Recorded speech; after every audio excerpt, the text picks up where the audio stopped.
Hello, I'm Carlene Sawyer and I'm the Executive Director of Dranoff 2 Piano. I first met Loretta Dranoff in 2003 at a Dranoff International 2 Piano competition. At that time, she told us her goal was to make a great marketplace with audiences all over the world for the art form of 2 piano music.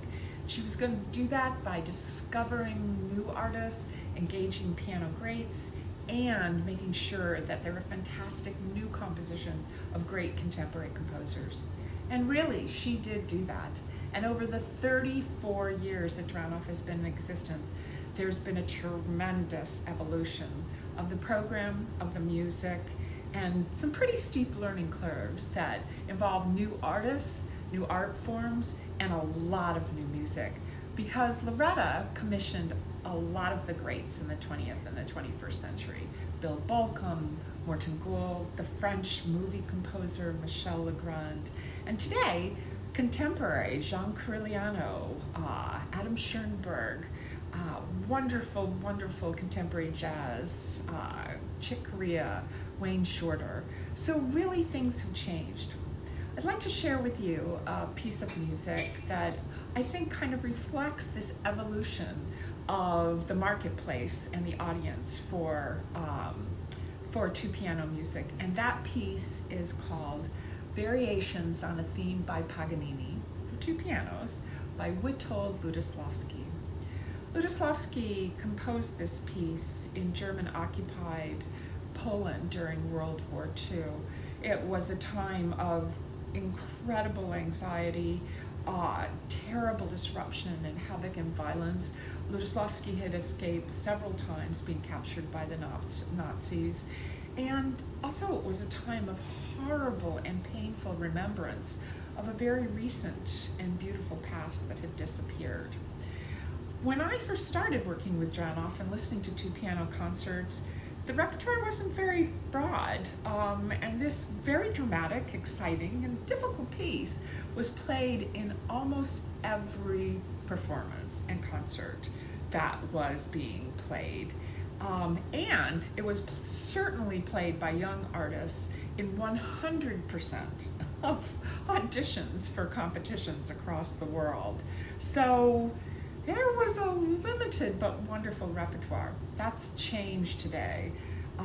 Many artists that started with Dranoff or who just come to love the art form are performing, and there's so much new music, both contemporary and very traditional. Chopin, Bach, even Beethoven Ninth Symphony that was transcribed by Franz Liszt.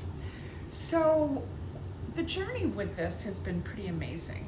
This Lutoslawski piece is not played quite as much, but we discover it with lots of new audiences. In 2004, Dranoff started playing concerts all across the land for teenagers in public schools, classical concerts. And within a couple of years, we started including these teenagers in the creative process by asking them and teaching them about creative writing with music and the relationships of those 2 great art forms. That program is called Piano Slam, and today Piano Slam is performed for over 85,000 teens. Every year it features at the middle of Piano Slam some very dramatic classical piece, and a couple of years ago we started hearing from teens that we were performing for that their favorite song, their new favorite song, was the Ludo song. Now, in the finals concert of Piano Slam, we mix up contemporary popular music with classical, and so we thought this may be some new hip-hop piece, but in fact it was Lutoslawski. And so you can really see how a piece can last through time, even though its beginnings were quite uncertain. Today, I want to share with you 2 videos. One is a clip, brand new to piano artists, Japanese from Hiroshima, Ayuka and Ayaka Yamamoto, and then the full variations of a theme of Paganini for 2 pianos by Witold Lutoslawski, by the great Argentinian pianist Nelson Freire and the magnificent Marta Argerich. This piece reminds me a little of where we are today. 5 months we've been coming to you virtually with Music Mondays now, and everything has changed. The times are uncertain. We don't know when we're going to be able to perform for you live again. And a lot of us are very much longing for a beautiful past of the performance world that we're not quite sure when we're going to have again. And it just kind of reminds us that when Lutoslawski composed this piece, Jews weren't even allowed to compose new music, thus the variations on this famous theme.